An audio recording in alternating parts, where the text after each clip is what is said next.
ассалому алайкум бинандагони азиз, муҳимтарин хабару гузоришҳои рӯз дар барномаи иттилоотии ахбор пешкашатон мегардад. Дар студия бо шумо Осими Оқил.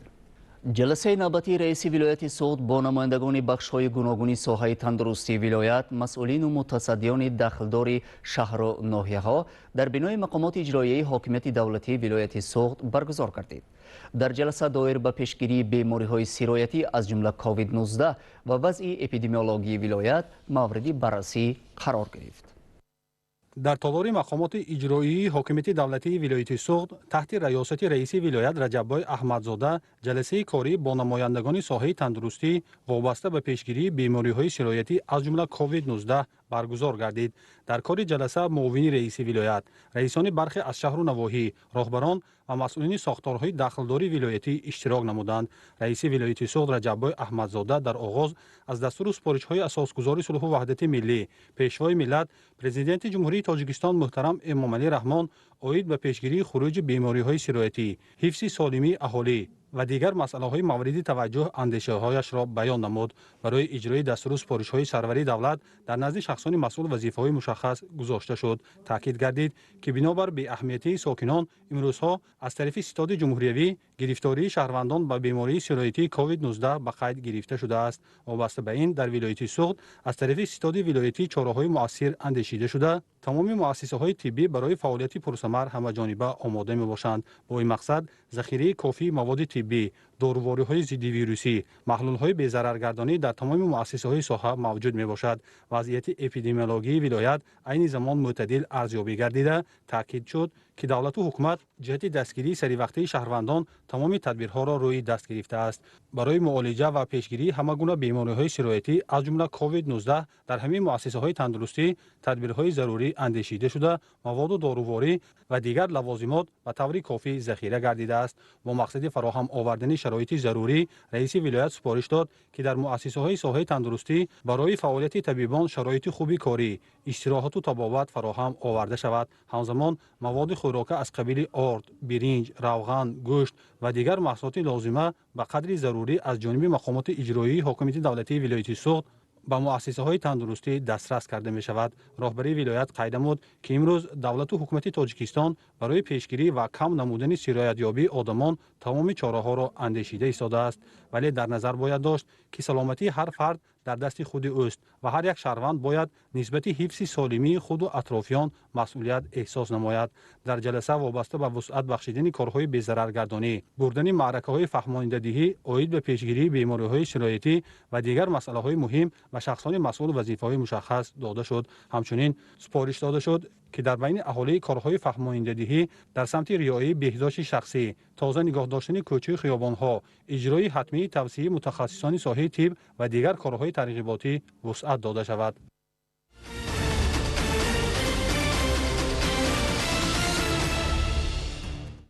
эҳёву барқарорсозии ёдгориҳои нодири қадимии иншооти таърихӣ аз рукнҳои муҳими давлатдорӣ буда дар даврони соҳибистиқлолӣ бо азму талошҳои сарвари давлат муҳтарам Эмомалӣ Раҳмон дар шаҳру ноҳияҳои мамлакат чунин тадбирҳои эҳёву аз нав барқароркунӣ амалӣ мегарданд. таҷдиди қалъаи Хуҷанд низ аз ҷумлаи тадбирҳои созанда буда, он бозгӯяндаи таъриху тамаддуни қадимаи тоҷикон аст. қалъаи Хуҷанд яке аз калонтарин қалъаҳои Осиёи миёна буда, таърихи 2500 сола ва зиёда аз он дорад. қалъа дар асрҳои 5-6 то милод бино шуда, аввал садди хокии сонитар девори нисбатан ғафси бо хишти хом сохта шуда дошт. қисмҳои таркибии Хуҷанди қадима, шаҳру арк деворҳои алоҳида доштанд ва бо хандаки васеъу чуқури пуроб иҳота шуда буданд. осори ин истеҳкомҳо дар қисми марказии шаҳр соҳили чапи дарёи Сир ёфт шуданд. бо зиёд шудани нуфуси аҳолӣ дар асрҳои 6-7 қалъаи нави Хуҷанд сохта шудааст, ки ҳудуди он аз кӯҳандиз, шаҳристон ва Работ иборат буд. дар наздикии қалъаи Хуҷанд ва ҷазираи дар дарёи Сир будаи шаҳр, муҳорибаҳои фидоиёни Хуҷанд бо сардории Темурмалик бо муғулҳо саҳифаи дурахшоне дар таърихи муборизаи озодихоҳии тоҷикон буд. дар охири асрҳои 15 кӯҳандизи Хуҷандро таъмир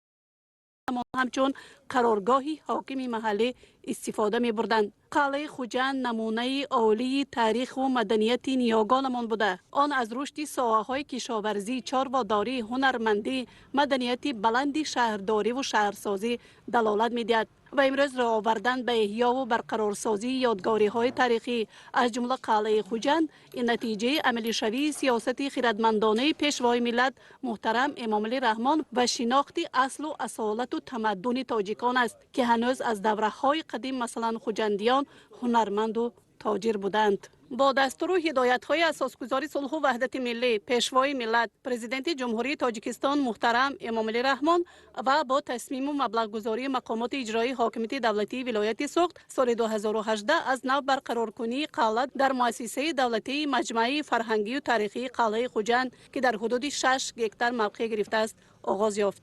تا این مرحله با فرمایش اداره ساختمان اساسی ولایت در حدود قلعه کارهای احیا و از نو برقرارکنی به راه مانده شده. جریان کارهای ساختمانی و از نوسازی پیوسته تحت توجه و نظارت راهبریت مقامات اجرایی حاکمیت دولتی ولایت سوخت قرار داده شده است. رئیس ولایت سوخت رجب‌بای احمدزاده در شهر خوجند از رفت کارهای بناکاری ساختمانی و معماری قلعه دیدن نموده همزمان با نمونه اسکیز و لایحه‌های از جانب رسامان و نقاشان پیشنهاد شده شناس شد. طبق لایحه‌های پیشنهاد شده در حدود قلعه بینای آثارخانه، 8 حوله هنرمندان، چایخانه و مهمانخانه محله و بینای معماری بنیاد می‌یابد و به کارهای بناکاری و از نو برقرارکنی 12 تشکیلات و کارخانه‌های قدرتی همچنین لایحه‌کشان و رسامان، نقاشان، هنرمندان، چوبکاران و کنده‌کاران، تاریخ‌نگاران و باستانشناسان جلب شدند. زیرا انشاءات بنیاد شونده اساساً با نظر داشتی تاریخ و مدنیت ساکنان همان دوره بنیاد و از نو برقرار می شود. در 8 حوله هنرمندان کارهای اساسی ساختمانی به اتمام رسیده، شیفت و بامی خانه به طور وسط جفت با کنده‌کاری ملی همان دوره از نو عرقه‌بندی و زنجیربندی گردیده است. صحن حوله با طرز خیشچینی پوشیده شده، هر یک حوله هنرمند در مساحت 6 ساتق جای داده شده. در حوله های درونی و بیرونی مهمانخانه، خانه عمومی، آشخانه، حجره علاهیده برای زنان و بچگان نیز بنیاد گردیده است.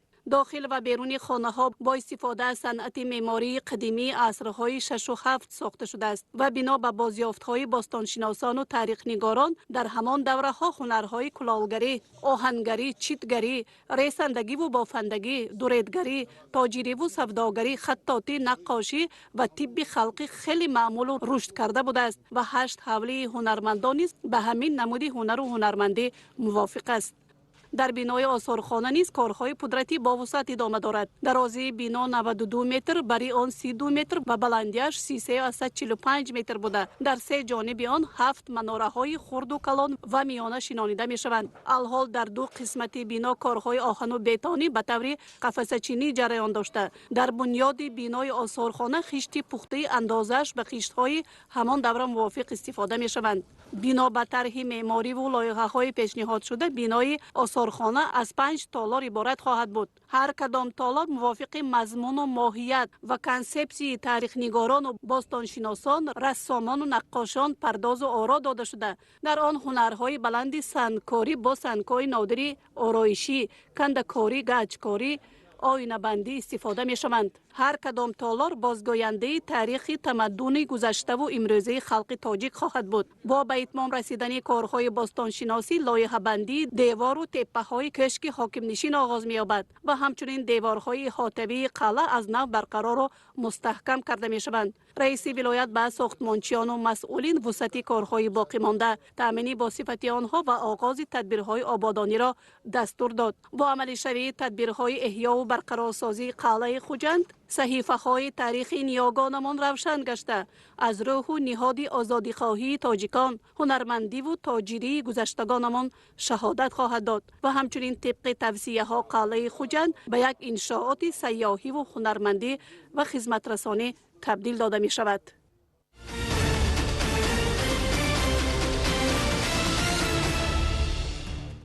به شهر باستانی پنجکند 56,000 نسخه کتاب تاجیکان وارد گردید که به هر یک عائله دسترس می‌گردد. یادآور میشیم که در اساس سپارش پیشوای ملت محترم امام علی رحمان با مقصد آموزش عمیق تاریخ پر افتخار خلق تاجیک، شاه اثری اکادمیک باباجان غفورов کتاب تاجیکان چاپ گردیده تا جشن 30 سالگی استقلال دولتی از نام سرور دولت به هر عائله مملکت تقدیم کرده می شود. اقدامی سریع و مهمی که از جانب اساسگزار صلح و وحدت ملی پیشوای ملت پرزیدنت جمهوری تاجیکستان محترم امام علی رحمان در سمت بلند برداشتن معنویات اهالی و تقویت دانش تاریخی و بلند برداشتن خودشناسی ملی مورد تطبیق قرار دارد. این نشر نو و تقدیم کتاب تاجیکان اکادمیک باباجان غفورov به اهالی می باشد. این نوبت گروه کاری حکومت جمهوری تاجیکستان تحفه پیشوای ملت را به ساکنان شهر پنجکند ولایت سوغد دسترس نمودند. پیشوای معظم ملت اقدام گرفتند که در هر یک خاندان تاجیکستانی کتاب تاجیکان دسترس گردد تا اینکه اهالی پوره از حیات و زندگی تاریخی کهن بنیاد خود به پورگی آگاه گردد و امروز باشد زیاده از 56,000 کتاب به شهر باستانی پنجکند وارد گردید و که این لحظه از جانب اهالی از جانب ساکنان برآمد شهر باستانی پنجکند با مرام این چیز دسترس گردیده ایستاده است و این نشانه آن است که مردم کهن بنیاد پنجکند باستان اینا تشنه علم هستند، دوستدار کتاب و معرفت فرهنگ سالار هستند که از این اقدام پیشوای معظم ملت به نهایت خوشحال بوده. برای از خود نمودن تاریخ کهن بنیاد خود این کتاب را علاقه مورد آموزش و از خودکنی صحیفه های این کتاب سهم خود را گذاشته ایستادند. مورد ذکر است که تدبیر مذکور با مقصد شناخت بیشتر اهالی از تاریخ و فرهنگ ملی عملی کرده می شود. شاه اثر باباجان غفورov تاجیکان نمونه برجسته تاریخ پر اقتدار تاجیکان به حساب رفته ما را با گذشته پیوست نموده در تقویت خودشناسی ملی و افتخار از وطن و وطنداری نقش مهم دارد. این را به نوبت گرفته رهبریت دولت و حکومت مملکت این تدبیر مهم را مورد تطبیق قرار داد. ما خرسند هستیم که در رودی زرافشان علاقه در شهر باستانی پنجکند این ایده کتاب هایی که طبق دستور سپارش های پیشوای ملت و چاپ رسیدن دسترس گردیدن. امروز چاپی این اثر بی‌زوال چنین یک خلاصه های به نهایت بلند می‌دهد پیش از همه درباره دانستن تاریخ و تمدن ملت، درباره دانستن هستی ملت. ساکنان شرفمند پنجکند باستانی نیز با حس افتخار ملی تحفه پیشوای ملت را دسترس نمودند. کتاب مذکور که شهادتنامه ملت تاجیک به حساب می‌رود با صفت بلند چاپ شده است. اثر بنیادی قهرمان تاجیکستان اکادمیک باباجان غفورov در علم تاریخ شناسی وطنی و خارجی شهرت بزرگ دارد. مؤلف تاریخ خلق تاجیک را در پایه کنسپسیون مکمل علمی تحقیق کرده از موادهای فراوان تاریخی استفاده نموده است. هر فرد بی‌دردل ملت باید آموزش تاریخ خلق عزیزش را وظیفه مقدس خود داند، از گذشته پرشبر و فراز آن سبق گیرد و به کارنامه‌های فرزندان مردم با همتش شناس شده آنها را در حافظه تاریخیش جای دهد. تألیف و بازچاپ شاه اثر علامه باباجان غفورov کتاب تاجیکان باعث گردید که نسل جوان کشور از تاریخ گذشته خود آگاهی پیدا نمایند. اثر تاجیکان باباجان غفورov یک شاهکاری بی‌نظیر بود که تا امروز به زیاده از 35 زبان دنیا ترجمه شده است و نسخه های کتاب تاجیکان را امروز در کنفرانس های تاریخی و فرهنگی تمام دنیا استفاده میبرند. فکت های ردناپذیر کتاب علامه باباجان غفورov تاجیکان در مرحله های گوناگون تاریخی برای انسانیت سازمان های بین الخلقی ضرور است.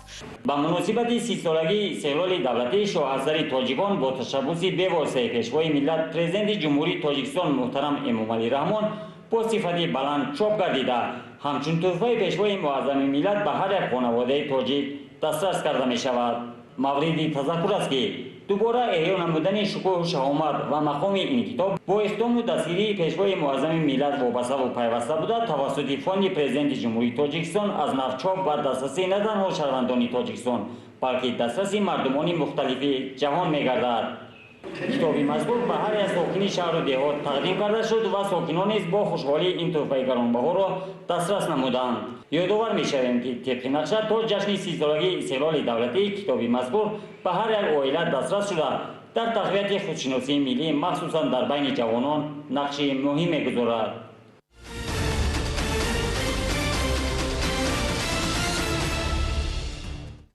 дар саҳни хона музеи Камоли Хуҷандӣ даври ҷамъбастии озмуни вилояти мисгарию оҳангарӣ бахшида ба эълон шудани солҳои 2019-2021 солҳои рушди деҳот, сайёҳӣ ва ҳунарҳои мардумӣ баргузор шуд.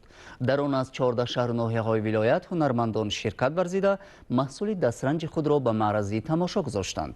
озмун собит сохт ки ҳунармандони боистеъдоду чирадаст дар вилоят хеле бисёранд.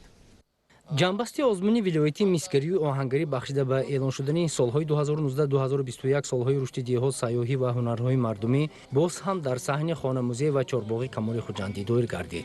даври аввали озмун дар шаҳру ноҳияҳо, даври дуюми он дар маркази вилоят сурат гирифта, иштирок дар он маҳдуд набуд ва ташкилоту муассисаҳо, шаҳрвандон тавонистанд бо маҳсулоти омоданамудашон ки ифодагари эҳёи ҳунарҳои мардумӣ мисгарию оҳангарӣ аст, ширкат варзиданд. барои муайян кардани ғолибон, сифати маҳсулоти пешниҳодшаванда, ташкили намоиши маҳсулот, шакли муаррифии онҳо, таъсиси мактаби ҳунармандӣ ва тарбияи шогирдон бар назар гирифта шуд. иброҳим Мирзоев, оҳангар корсоз аз шаҳри Истаравшан, ки маҳсули ҳунараш на танҳо дар Тоҷикистон, балки берун аз он талабгорони зиёд дорад, гуфт: баргузори чунин озмунҳо ба пешрафти соҳа нақши мондагор дорад, зеро ҳар як ҳунарманд табодули таҷриба менамояд, баробари эҳёи ҳунари оҳангарии аҷдодӣ дастовардҳои тозаи ҳамкасбонро меомӯзад. ин озмун ба мо якчанд пешравиҳо меорад. мо аз якдигар ҳамин ҳунарҳое меомӯзем, аз якдигар навигариҳои навгониҳое меомӯзем. худомоям навгониҳое ҳамин ҳунармандонро нишон медиҳем ки аз онҳо омӯхта ҳамин ҳунари асли тоҷикия муаррифӣ карда тавонанд дар байни дигар ҷумҳуриҳо. вақте ки ҳамин ҳунара дар ҷумҳурии ҳиндустону ҷумҳурии давлати эмирати араб нишон доданд, таваҷҷӯҳи онҳоро дидам, таваҷҷӯҳ хеле зиёд ба мо, ба касби мо, ба ҳунарҳои мо хеле тамошо карда шод гаштанд. ҳунара нишон додани ҳунар ин худаш як ҳунар. мақсадо моам ҳамин ки ҳамин ҳунара муаррифӣ куниму ҷаҳониён донанд ки дар Тоҷикистони мо ҳамин хел ҳунармандо ҳаст, ҳамин хел ҳунар ҳаст ва давомдиҳандаҳои ҳамин ҳунар ҳаст. оҳангар аз шаҳри Конибодон на танҳо ашёи рӯзгор месозад, ҳамчунин олотҳои кишоварзӣ барои хоҷагии қишлоқ омода менамояд. олотҳои сохтааш писанди ҳамагон гардид. талабот ба олоти меҳнат дар деҳот зиёд аст, афзуд ҳунарманд. ин ҳунарҳоя васеъ кардем, шогирдоя мулкара ҳунара васеъ кардем. мана анҷомҳои агрегатҳои кишоварзӣ, анҷомҳои хоҷагӣ мина дар шаҳри Конибодон расомда истодем ҳозир ба. мо ҳозир мин тамоми Конибодома анҷомҳои агрегатҳои худамо тамин карда истодем ҳозир ба. дар озмун аз 14 шаҳру ноҳияҳои вилоят 18 нафар ҳунармандони мисгару оҳангар иштирок намуда маҳсулидастони хешро ки барои пешрафти рӯзгори мардум ба кор бурда мешавад, манзури тамошобинон намуданд. ҷараёни озмунро ҳакамони нозукбину нуктасанҷ баҳогузорӣ беҳтаринҳоро интихоб карданд. ҳунармандӣ, ҳунари мардумӣ, эҷодкорӣ ин ҳама як ҳунари махфист ки ҳар як ҳунарманд дар устохонаи худ кор мекунад ва бисёр як аҳамияти бузурги иштирок дар ин намоишнома нишон додани ҳунари худ ба мардум мебошад. ва ман чанд сол аст ки дар ҳамин озмунҳо иштирок мекунам ва ба хулосаи омада истодам ки сол ба сол ҳунармандон ҳунари манамин мисгарӣ, оҳангарӣ дар Тоҷикистон, дар вилояти Суғд бо суръат рушд ёфта истодааст. яъне ҳамаи ҳунармандони вилоят аз ноҳияҳо омадагӣ ин озмунҳо барои эҷодкорон, барои ҳамин ҳунармандон боз як мусобиқаи солим аст барои пешравии корашон.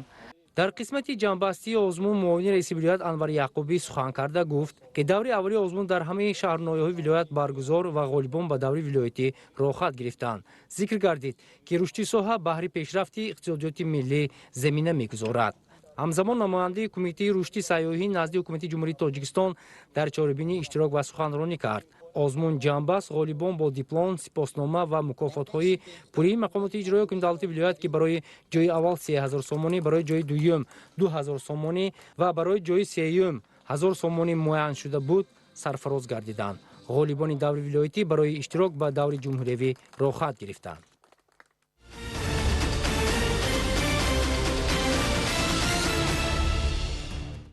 хоҷагидорону саҳмдорони ноҳияи Бобоҷон Ғафуров дар истифодаи замини кишоварзӣ намунаанд ба ҳаҷми зиёди истеҳсоли сабзавот ба ин минтақаи аграрии вилоят рост меояд.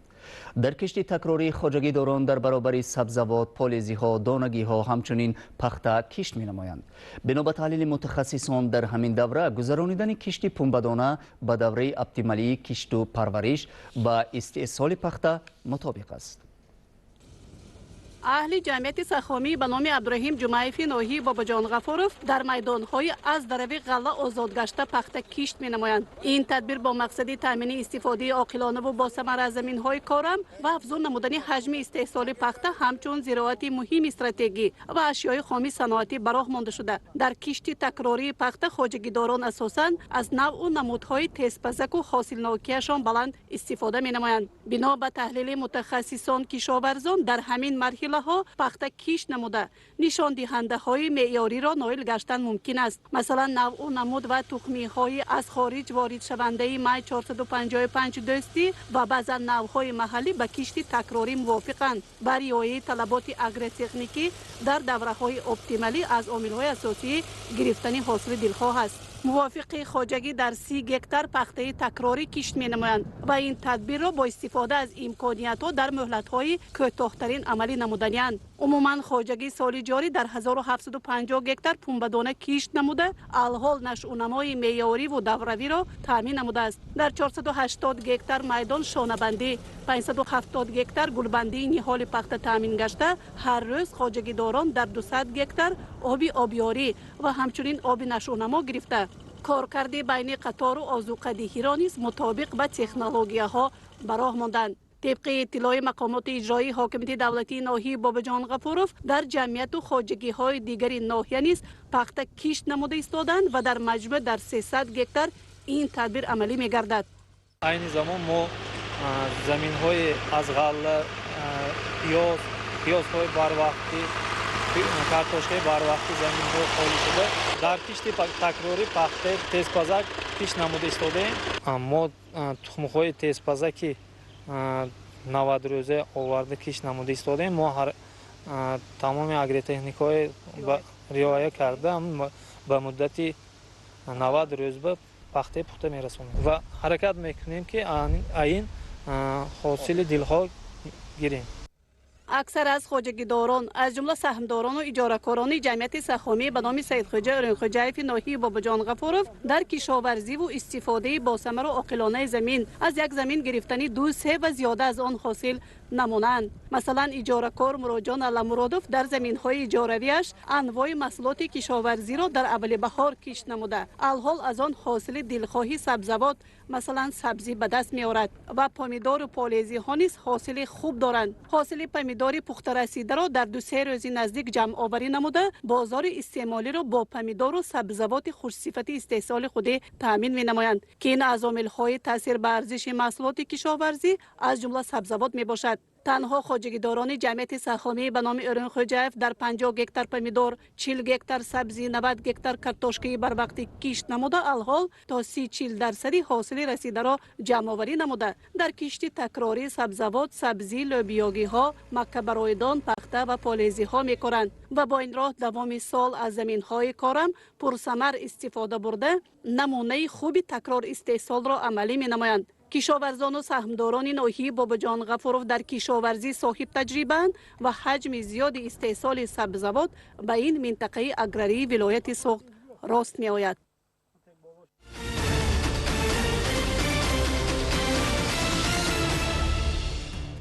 در شعبه خانه عقد نکاح شهر خوجند آزمون بین کارمندان آن برگزار شد. در آزمون به مهارت کسبی کارمندان، حسن خط، استفاده تکنولوژی معاصر و روند نگاهداشت حجت‌های بایگانی از طرف اعضای حکمان بهاگذاری گردیده، بهترین ها با دیپلم و تحفه‌های خاطروی قدردانی کرده شدند. سال روان مهمترین جشن ملی 30 سالگی استقلالیت دولتی جمهوری تاجیکستان تجلیل کرده می شود. با مقصد در سطح بلند استقبال نمودن این صحنه فرخنده، نمایندگان تمام قشرهای جامعه اهلانه مهنت نموده دستاوردهای مهنتیشان را افزون می‌گردانند. در این زمینه آزمون و مسابقه‌ها در بین کارمندان تشکیلات و مؤسسه و دیگر ساختارهای گوناگون تشکیل و بهترین ها معین و قدردانی گردیده شدند. با افتخار 30 سالگی استقلالیت دولتی در بین کارمندان ثبت اسناد حالت شهروندی آزمون جمهوری فرهنگی و معرفتی جریان دارد. در خانه عقد نکاح شهر خوجند آزمون مذکور برگزار گردیده، هدف از تشکیل آن را بلند برداشتن سطح دانش و مسئولیت کارمندان هنگام اجرای وظیفه، استفاده تکنولوژی معاصر، گذشتن به نظام معاصر و مانند این معنی داد نمودند. هدف برگزاری آزمون امروزه پیش از همه در سطح بلند معرفتی و فرهنگی پیشواز گرفتن جشن 30 سالگی استقلالیت دولتی جمهوری تاجیکستان برای بلند برداشتن سطح دانش و ملکه کسبی کارمندان ساحه ثبت اسناد حالت شهروندی، رعایت قانون‌های ساحوی، ترتیبات، آداب معاشرت و بهداشت خدمت رسانی در ساحه سش برای اهالی، تامین پیش از همه پرینسیپ‌های اساسی کودکس آداب خدمتچی دولتی و کودکس کارمندان ساحه سش از جمله تامین شفافیت، بی‌غرضی، باک وجدانی، عدالت پروری به انجام رسانده می شود. مدیر شعبه ریاست ثبت اسناد حالت شهروندی در ولایت سوخت اظهار داشت که در تاجیکستان به مسئله عائله و عائله‌داری، تشکیل عائله سالم و حفظ حقوق و منفعت‌های کودکان توجه خاص روانه شده است. کارمندان ثبت اسناد حالت شهروندی در عملی نمودن سیاست دولتی جهت نقش عائله در جامعه سهم خود را می‌گذارند. آزمون از روی شرط‌های ملکه استفاده تجهیزات معاصر، گوشه حسن خط بهترین و ثبت‌های بهترین اسناد حالت شهروندی، کتاب‌های بایگانی و طرز نگهداشت آن و دیگر شرط‌ها جریان گرفته، اعضای حکمان از گوشه تشکیل گردیده دیدن نمودند. شعبه خانه عقد نکاح شهر خوجند در دوام 5 ماه و 20 روز سال روان با قدگیری دولتی عقد نکاح را در شماره 518 عدد به انجام رسانیده است و اوید به بلند برداشتن معرفت حقوقی اهالی و وسعت دادن همکاری با ساختارهای مقامات اجرایی حکومت دولتی شهر خوجند در 22 کمیته محله های شهر خوجند زیاده از 35 عدد وقوعی ها را برگزار نمود که فراگیری بیش از 700-800 نفر اهالی را در بر میگیرد. تاکید گردید که وضع بایگانی خانه عقد نکاح شهر خوجند، تحلیل فعالیت بایگانی، مهلت و ترتیب نگهداری کتاب‌های اسناد حالت شهروندی پیشنهاد اعضای حکمان گردانده شده است. کارمندان خانه عقد نکاح شهر خوجند مکانیزم به قیدگیری دولتی عقد نکاح را توسط برنامه الکترونی براه ماندند. یکی از شرط‌های دیگری آزمون این گذراندن کارهای ترغیباتی و تشویقاتی، پیشگیری پشتخوری عائله‌ها و ترغیب سالمی جامعه میباشد. با نظر داشت اشتراک کارمندان و معرفی دستاوردهایشان با اشتراکچیان آزمون جمهوری بهاگذاری کرده شد.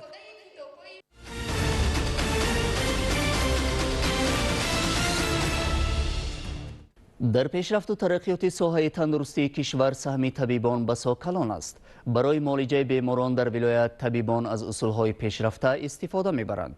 دیروز در بیمارخانه مرکزی ناحیه باباجان غفوروف محفلی تنتنوی تحت عنوان استقلال و روزنامه‌نگار به مناسبت 50 سالگی فعالیت کاری طبیب، عصب‌شناس و روزنامه‌نگار کریم جان زاکیروف دایر گردید. قدرشناسی زحمت‌های شخصیت‌های برجسته و دیگر اشخاص معتبر به حکم عنعنه درآمده، از یک جانب همچون پاس احترام به زحمت‌های شبانه روزی آنها حسابیده شود، از طرف دیگر کار و پیکار چنین شخصیت‌ها برای جوانان نمونه عبرت بوده می‌تواند. کریم جان زاکیروف از زمره چنین شخصیت‌هایی است که زندگی نامه و فعالیت مهنتیش برای دیگران همچون مکتبی بزرگ به حساب می‌رود. به مناسبت 50 سال فعالیت مهنتی این دکتری با تجربه در تالار بیمار بیمارخانه مرکزی ناحیه باباجان غفورов همایش دایر گردید. نماینده مقامات اجرایی حاکمیت دولتی ناحیه ذکر داشت که فعالیت پرثمر کریمجان زاکرов در ساحه تندرستی مایه افتخار و نمونه عبرتی نسل جوان است. طور ذکر گردید کریمجان زاکرov از زمره آن نفرانی است که 50 سال عمر خویش را به خاطر خدمت به خلق و وطن و انجام دادن کارهای آبادانی و سازندگی بخشیده در وظیفه‌های گوناگون کار و فعالیت کرده است. برگزاری این همایش امکانیت داد که صحیفه‌های عمر او ورق‌گردان و در نهاد خرد و بزرگ حس انسان دوستی، مسئولیت شناسی و صادق بودن در کار خود را بیدار نماید. زیرا زندگی نامه کریمجان زاکرov پر از موفقیت و موفقیت ها بوده، راهی طی نموده است پیراهی است برای رسیدن به قله مراد. چون این شخصیت ها نه تنها افتخار پیوندان بوده می تواند، بلکه افتخار جامعه می باشند. از بازی که من به حفظنامه خوجند به کار آمدم فهمیدم که کریمجان زاکرov در صحیفه های مطبوعات آید به پیشگیری بیماری ها مقاله ها می نویسد و یکی از مخبران فعالی هفته‌نامه می باشد و من میسر شد که با او همکاری ها کنم. خرسند هستم که با کریمجان زاکرov همکاری دارم. او را همچون یک مرد ثابت قدم، همچون یک انسان کامل، همچون یک انسانی که همیشه میخواهد به خلق مدد رساند میشناسم و هم با سخن هم با عمل کاری خودش را انجام میدهد. کریمجان زاکرov از زمره آن دخترانی می باشد که زیاده از 50 سال عمر خویش را صرف طبابت بیماران نموده در تربیت شاگردان حصه ارزنده گذاشته است. نام برده بعد ختم دانشگاه دولتی طبی تاجیکستان به نام ابوعلی ابن سینا سال 1974 در بیمارخانه مرکزی ناحیه باباجان غفورov به حیث دکتر امراض عصب فعالیت خویش را آغاز بخشیده است. کریمجان زاکرov برابر فعال بودن در ساحه طب، خاصه طبابت بیماری های عصب، همچون روزنامه‌نگار بهر پیشگیری بیماری ها با مقاله و دستورهای طبابتی برآمدها کرده است. نام برده اعضای کنفدراسیون بین الخلقی اتفاقهای ژورنالیستان می باشد. قید کرده شد که کریمجان زاکرov همچون دکتر عصبشناس درجه عالی در ناحیه اولین بار اصول نوی طبابت رفلکسوتراپی را سال 1980 جاری نموده است که از فیض دست شفابخشش هزارها بیماران شفا یافتند. یک رفتار نغزشان که همه کدی زبان یافته همین بیمارا و بسیار مهربانانه حلیمانه رفتار میکردن. یکم همین داروی سوزندارو میگفتیم، همچون نرپتولوگ دکتری ورزیده بودند. برای بهتر نمودن مادی تکنیکی بعضی همین ناحیه باباجان غفورov کریمجان زاکرov حصه‌شان بزرگ. کریمجان نه بلکه دکتر طبیب حاضر، این آدم یک تالنت ژورنالیستیک هم دارند که در همه گزیته ها مقاله های حیاتی سالمه می نویسند، معالجه کسلی زردی می نویسند، چخیل خودش احتیاط کردن می نویسند. برای خدمت‌های شایانش نام برده با نشان علایچه تندرستی تاجیکستان و یک قطار افتخارنامه‌ها قدردانی گردیده است. همین است که برآمد کنندگان ضمن سخنرانی از خدمت‌های شایسته او یادآوری نموده، شخصیت صاحب جشن را همچون نمونه به شاگردان و دوام دهندگان کار او تلقین می‌نمودند. فعالیت مهنتی این شخص ارزنده برای فرزندان و نبیرگانش نیز افتخاری بزرگ محسوب می‌یابد. در فرجام دکتری با تجربه کریمجان زاکرov برای چنین غمخواری و قدرشناسی اظهار سپاس خویش را به دولت و حکومت رسانید.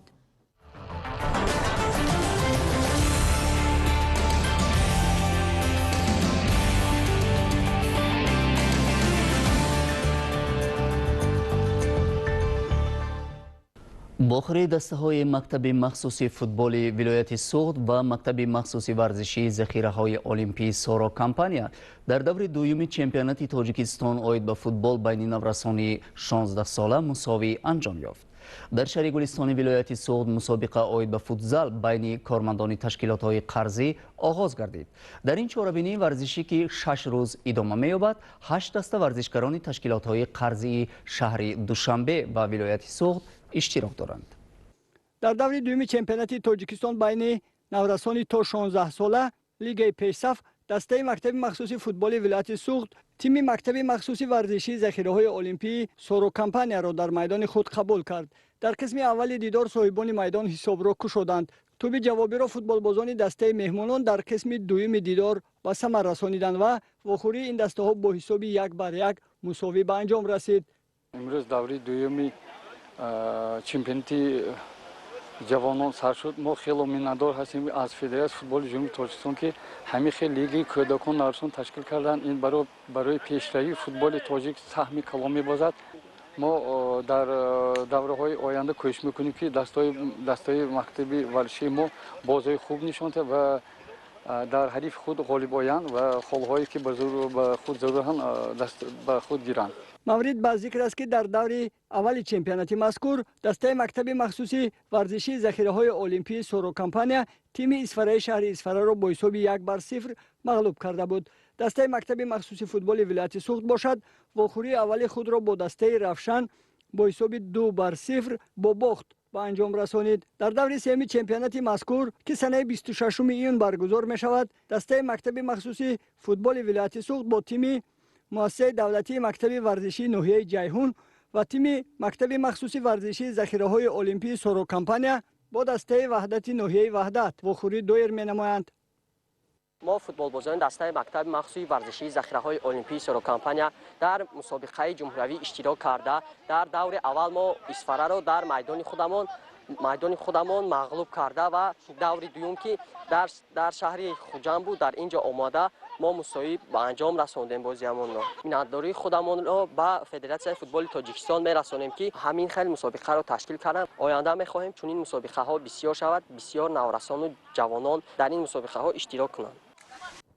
بخشیده به 30 سالگی استقلالیت دولتی جمهوری تاجیکستان و روز وحدت ملی در تالار ورزشی به نام عبدالرحمن جامع آسایشگاه شاهین شهر گلستان ولایت سوخت مسابقه اید به فوتزال بین کارمندان تشکیلات‌های قرضه‌ای کشور برای دریافت جام اسخط آغاز گردید. در این چهاربینی ورزشی 8 دسته ورزشگران از شهر دوشنبه و ولایت سوخت اشتراک دارند. در زیرگروه دسته‌های اسخط رخش، اروند، توحید بانک و در گروه ب تیم‌های اروند شهر دوشنبه، اوریون بانک، بانک ملی و امانت بانک اشتراک دارند.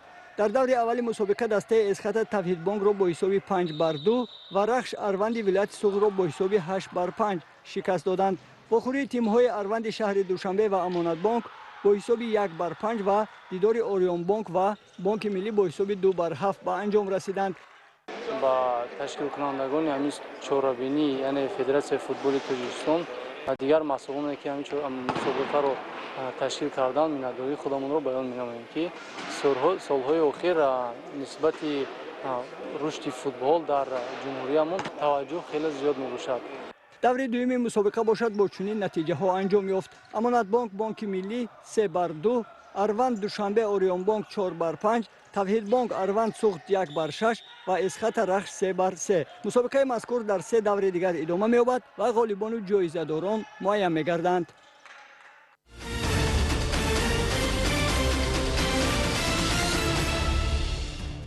بینندگان گرامی این بود برنامه اطلاعاتی اخبار همکار بخش اطلاعاتی تلویزیون ولایت سوخت شرکت اکوپن. اکوپن استحصال دارو تیره‌های پلاستیکی با تکنولوژی اروپایی. سلامت و سربلند باشید.